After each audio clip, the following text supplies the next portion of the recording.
Hey, good morning. Welcome to Foreigner in the Philippines.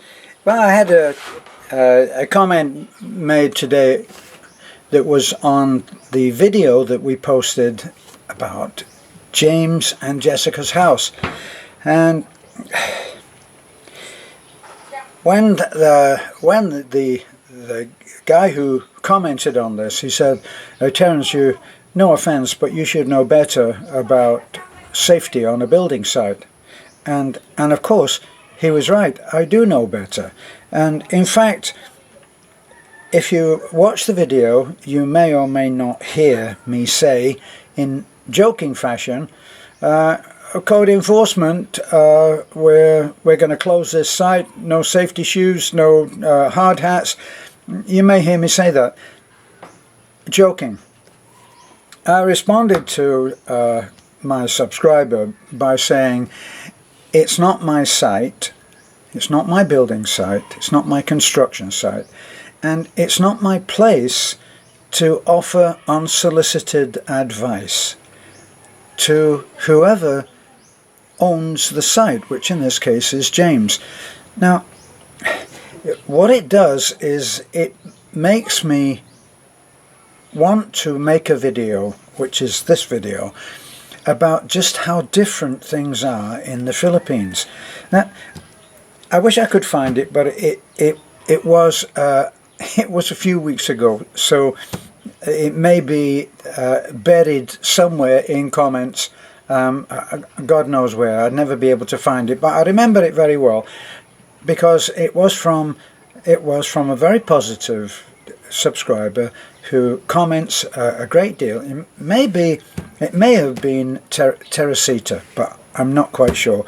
Teresita or maybe Lida. I'm really not quite sure. It's quite a time. Now, she said about all of the things that she loves about America, and she said she loves the clean streets. This is obviously in her environment. This is not typical. It's not particularly typical of all of America, which has its own slums and it has its own scruffy streets, and it has all of that.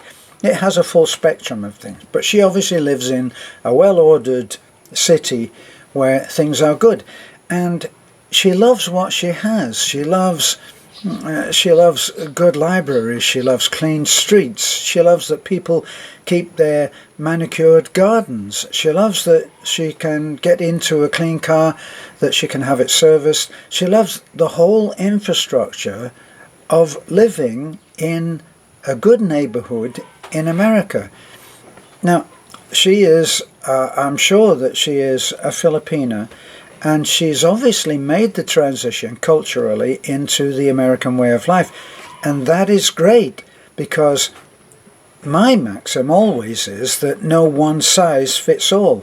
So it may be that I'm quite happy to camp out, which is what we're doing. I shower outside in with a bucket by a faucet, and I have a scoop and I pour cold water, whatever the weather, and that's how I wash and shower. It's camping out. We don't have a kitchen. We have lots of things which would be absolutely intolerable in a modern Western society. But it's okay for me, because there are so many other things which I just love about where I live and about my life. I'm living the life that I want, in the same way that the lady that we're talking about that wrote that letter is living her life. And we're both very lucky people in different ways, and that's the way that it should be. I had a comment made some time ago by the son of our friend Kevin, who came and stayed with us very recently, and his son Anthony made a comment when he saw the video that we made when I was having a tyre changed, or I was having a new tyre fitted. So we'd driven into the tyre shop, and they push a trolley jack under there and they jack it up, and he was watching and he was horrified He said, a trolley jack under there, children still in the truck, no axle stands, the man's in slippers, barefoot, no work gloves, and he saw in a flash, as if he were an OSHA inspector or a code enforcement officer, he saw everything that was wrong in relation to the way that he lives. And he loves the way that he lives, as our friend Kevin does. Kevin is an ambassador for New Zealand, which is where Anthony lives, his son Anthony. So I immediately had to respond to the comment by Anthony, who had talked to his dad about coming to the Philippines.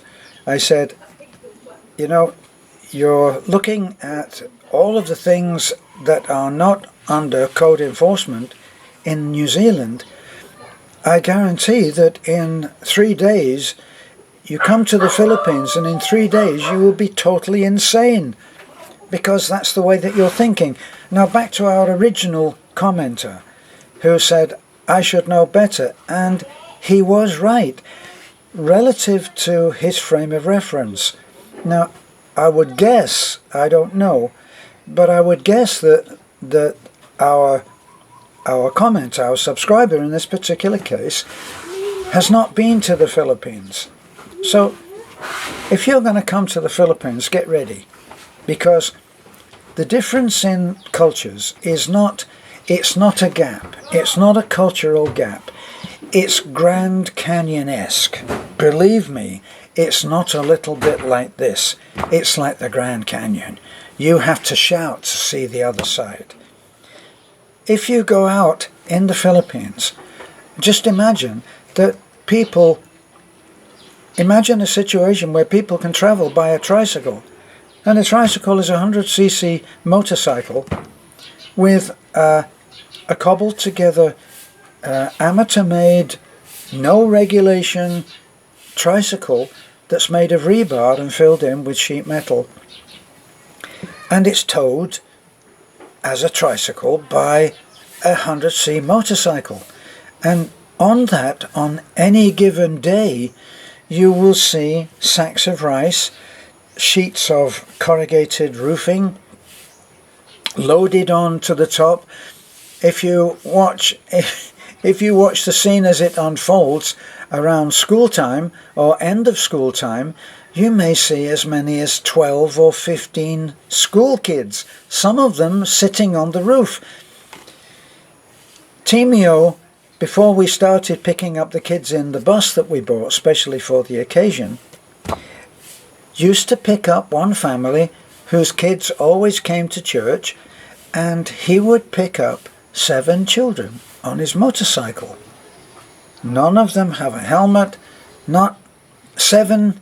So with him, 8 people on a motorcycle. You can go out any day of the week and you will see a father with his wife and 2 children. One of the children will be squashed between the dad and the mom on a motorcycle, okay? Solo motorcycle. And the little kid of maybe, believe it or not, maybe 12 or 14 months old will be sitting on the gas tank and holding onto the handlebars. It's totally unheard of. When our Superman team build their houses, sometimes, well, if the man who is mixing cement by hand will be barefoot. And when Timio lays the floor and he floats the concrete cement floor into the house when it's finished, he will work barefoot. Now, if I tried to work barefoot, my feet would be like bloody stumps in like 20 minutes flat, because I've got the softest, most ridiculous wimpy feet in the entire universe. I couldn't do it. I see people and they're washing motor parts in gas, in petrol, and I once had to drain part of the car.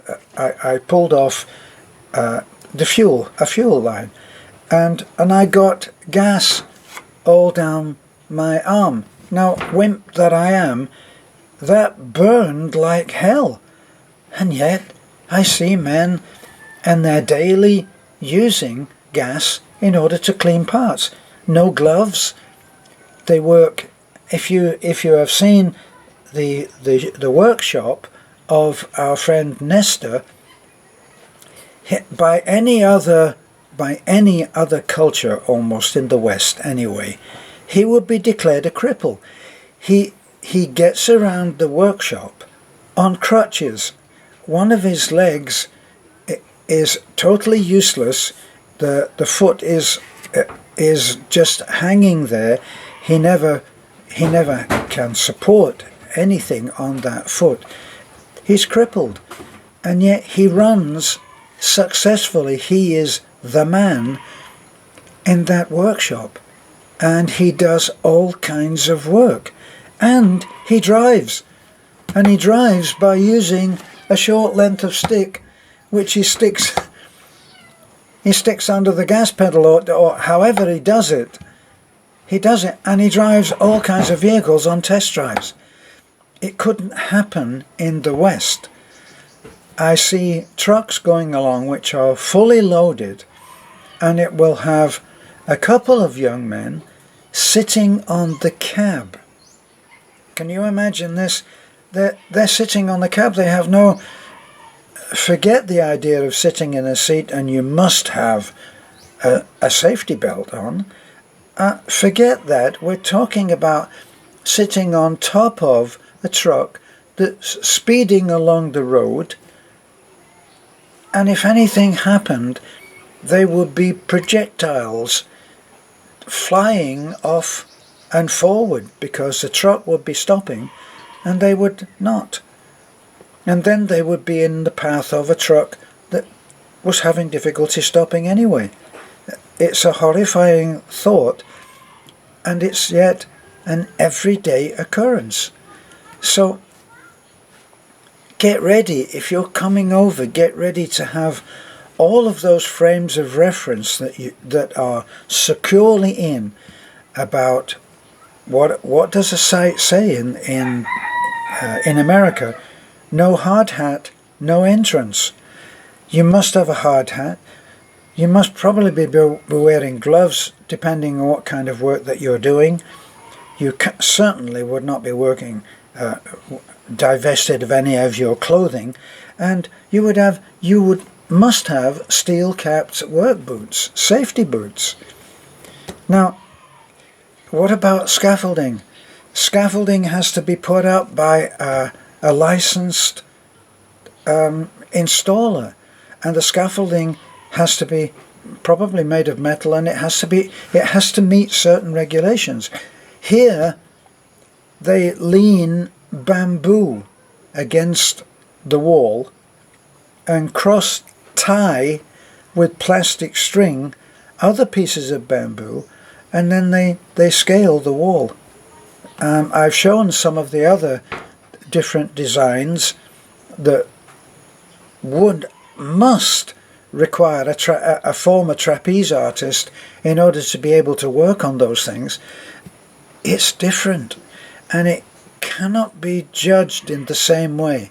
It is not America, it's not the UK, it's not Australia, it's not Germany, it's not any of those places where the worker is protected by rules and regulations, and they have roaming inspectors that have the power to close a site down at an enormous cost to the contractor. And they have that power. They can go around and they can close a site down if they see men working without safety boots, without steel-capped safety boots, and other regulations that may or may not be enforced. So, believe me, if you're coming and you're of the mindset that this is the way that it should be, if you are horrified at the idea of a man mixing concrete in his bare feet, I predict that you will not be happy here if you are not able to make the transition between accepting one way of working and transplanting your viewpoint into another way of working. If I were to go around with the Superman team and start telling them, look, I'm going to buy you boots, we have subscribers who are saying, tell me what size the boots are and I will send them. They won't wear those things. They won't do that. They work the way they work. They get a house built in 3 to 5 days, sometimes 10, and that's the way that they work. They work without scaffolding. They build a house without scaffolding, and they make up their ways of supporting themselves while building a roof. Out here they don't build a roof in the same way. In the West, they have it down to a fine art now. It's a science. They make the trusses up. The trusses are built according to the specification of the architect, and they're delivered to the site, and then they're hauled up onto the roof and fixed into place, ready-made. Here they don't do that. They make the roof piece by piece, handed up to them by someone who is down on the ground. And they cut the piece, nail it in, and they fix the whole roof, and it goes on let's say a 17 by, or say a 20 by 15 house. The roof goes on the second day. So it's not a question of right or wrong. It's not a question of defending the way that things are done here in the Philippines. The way they're done here in the Philippines is a fact of life, and it goes on. We're talking about the modest dwellings that we put up. Obviously they do have different forms of scaffolding and different ways of working for the modern contractors who are working under permits and building very elaborate, beautiful houses. In fact, lots of the roofs here, which I never saw in the West, they are of welded steel. But even those are made in situ with a man who is welding, and the pieces are cut and handed up to him. And he makes it there, up on the roof, whether it be the first floor or the second floor. And that's how they work. It's so different. It's so different. A friend was talking. He was a relative newcomer to the Philippines, and one of the things that he couldn't quite work out was how people get served here. Now, when you go in and you're going to get served in say you're waiting in a hardware store, and as a Westerner you would go in, especially if you're British, you would be used to the idea of queue. There's no word for, I don't think that there is a word for queue in the Philippine language. They get in line, yes, but queue, no, that's a British thing. Now, if you're going in and someone is being served, and you see that the sales assistant is working, filling out the receipt, which is the order, and the man is waiting and he's talking to her, yes, and I need this and I need that. As a Westerner, you would probably, well, as a polite Westerner, you would stand there and you would wait until it was your turn. And if somebody comes in behind you, then they're next after you. That's the way it works in the West. And everybody, when they're walking into a place which is quite crowded, there's a who's next question. It's not like that here. If you go into a place and you need to be served, and someone else is being served when you do that, you don't wait until you can ask your question. You may not even know if they sell what you need. So when you go in there, normally you would wait until the person looked up at you and said, what was it you wanted? And you would say, I just have a question. Do you make the widgets? And he would say no, and then you wouldn't have to wait. Here you would go in, and as a Filipino, you would go in and say, do you make widgets? And the man would look up at you and say, yes, I do. And probably he would go off and get a widget and say, that's 50 pesos, and you pay. And the person who was being served would wait until you were being served out of turn. It's different here in 100 different ways. And my advice to this particular friend who was talking about this and how people just came in and just jumped in front of you, I said, if you came and lived here, a good piece of advice would be to come and to say nothing, to not complain, to not try to change things for maybe a month. Come in and just experience the way that things are here and the way they're done, and you would very, very quickly learn the ropes. When I'm, as a senior, if I go into the bank, I can walk, and banks here are incredibly busy. You get a number when you go into a bank, and then your number is called, or the number comes up on a screen, so that you know that it's your turn.